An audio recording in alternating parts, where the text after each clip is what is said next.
Today I am going to share with you 3 small poems written by me. The first one is titled as My Sojourns. It is written on the World Tourism Day, which had been celebrated last month on 27th. So I'll start with that poem, My Sojourns. A stroll through my courtyard in the golden hours, a bunch of fleeting moments, yet it elevates me. An evening walk to our favorite coffee shop, instantaneous, yet it energizes me.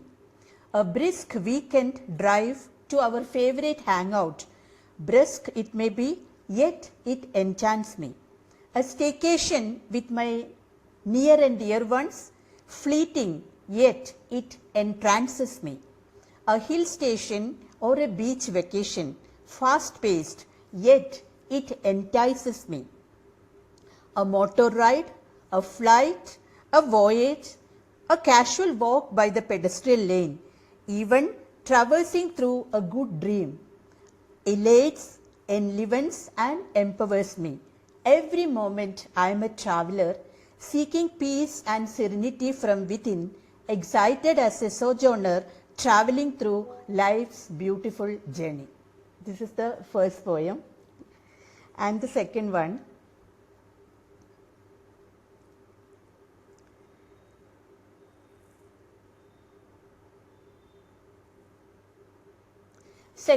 is about an old man whom I used to see on the sideway or the pavement on the way to my workplace.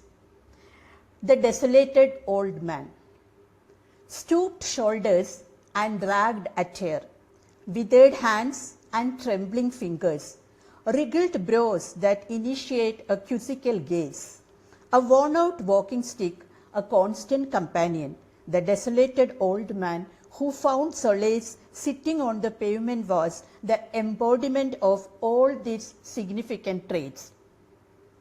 Embracing his solitude amidst the city's din and bustle, with the motors scurrying down to and fro, the desolated old man relished his morning tea from chipped clay cup. Even though he was in dire need of coins for his daily needs, he did not seek alms. He relished each moment of just being there on the pedestrian pavement of that renowned historical city, rich in its heritage and architectural aesthetics. This is the second poem.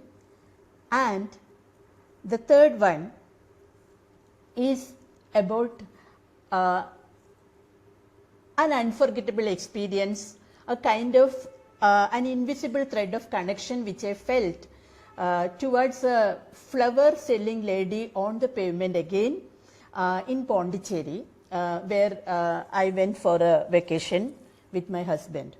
So, an unexpected connection, that's the title of the poem. Was it the blissful look or the first sign of appreciation given silently that sparked a silent conversation between us that evening? You were sitting blissfully there on the sidewalk while the street was merging into its rush hour chaos.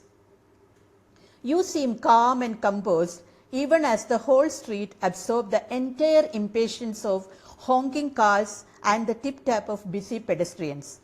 Was it that a moment of serenity in the chaos I felt when you transferred a tiny joy to me by your appreciative gesture on my ethnic outfit the next evening?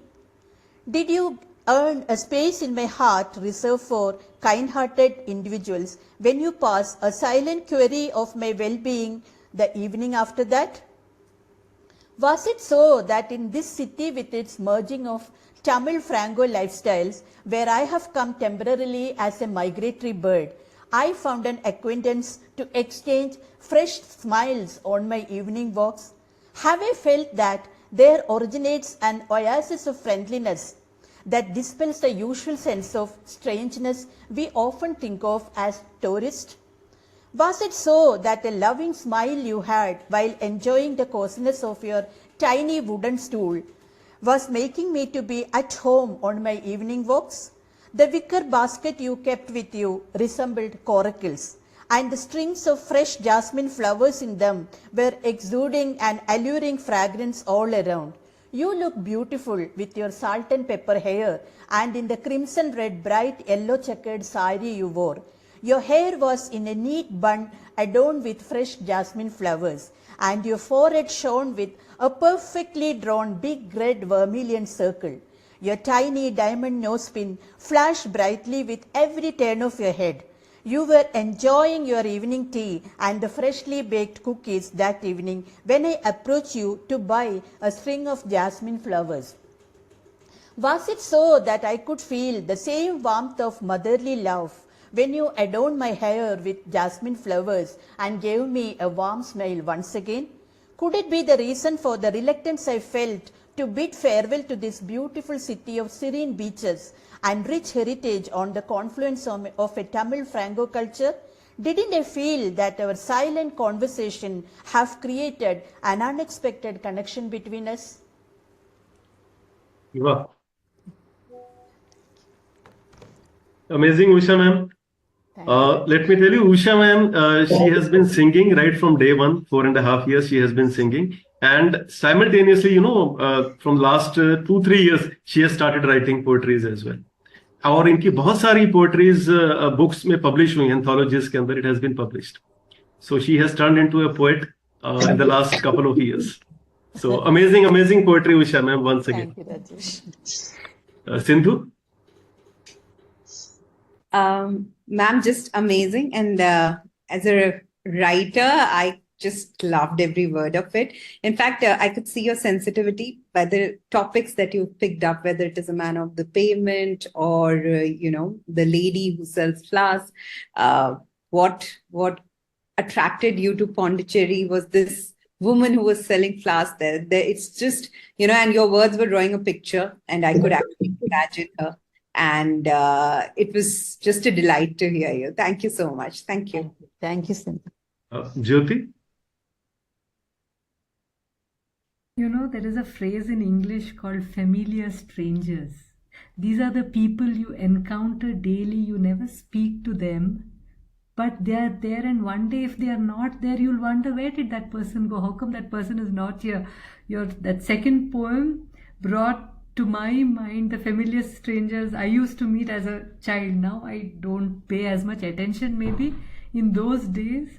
So it was really nice. And as Sindhu said, when you were describing that lady, I had an image in my mind with that big bindi and neat bun.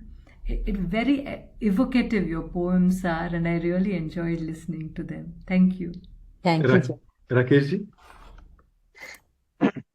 Usha ji, normally आपके काफी time से गाने ही सुन रहे हैं हम लोग, अलग अलग लैंग्वेजेस में जो आप गाती हैं, जो बहुत अच्छे होते हैं. और आज शायद वो दिन है कि हमारी किस्मत में बहुत अच्छी पोइट्री आपकी तरफ से सुनने को मिली. तीनों पोएम्स आपकी बहुत शानदार थी. The choice of words, the narration and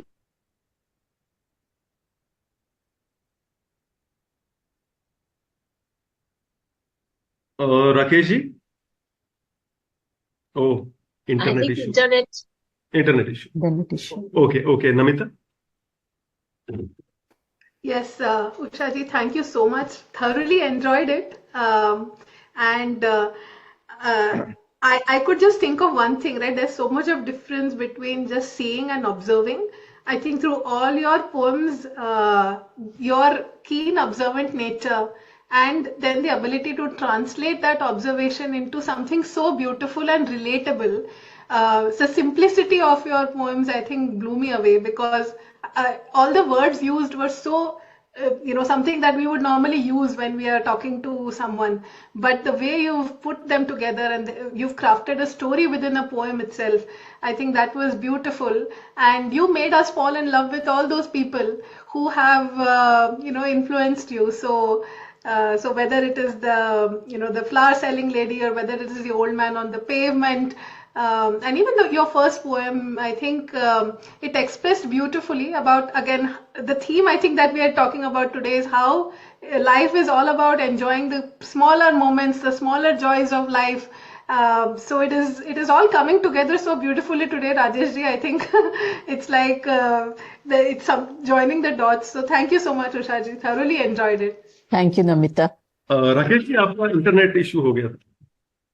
हाँ, नहीं, आई थिंक जो मुझे कहना था वो कह दिया है।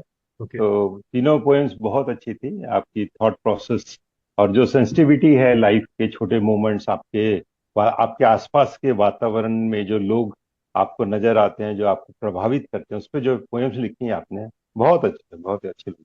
Thank you. Thank you, Rakesh. Thank you. Parma? Okay, so we lost the singer Usha ma'am, which I honestly miss a little, but we gained the poet Usha ma'am. So I loved all the three poems, and I read your posts on Instagram also, and I think what I really like about your poetry is somebody mentioned this, that you are very observant, and you observe little details which make life happy, which a lot of us miss, in going towards the destination.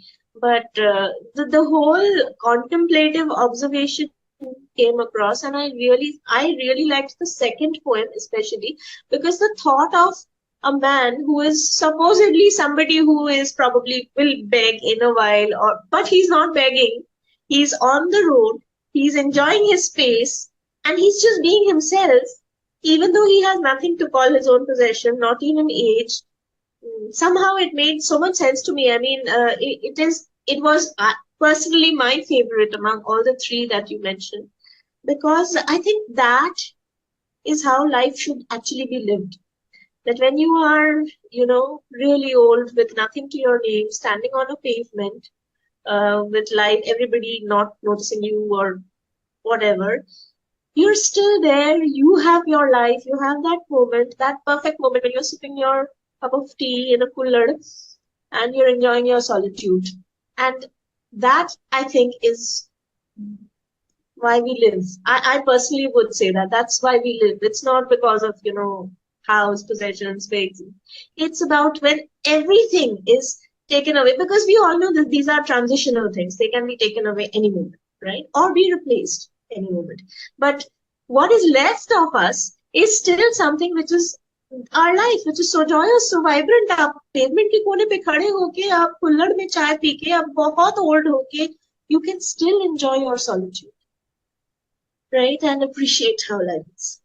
So I think that was very nice. The other two, of course, they are more in terms of what you usually write, but the second one was different. So I just spent a little more time about that. Thank you, Padma. Thank you so much, Usha ma'am. Thank you.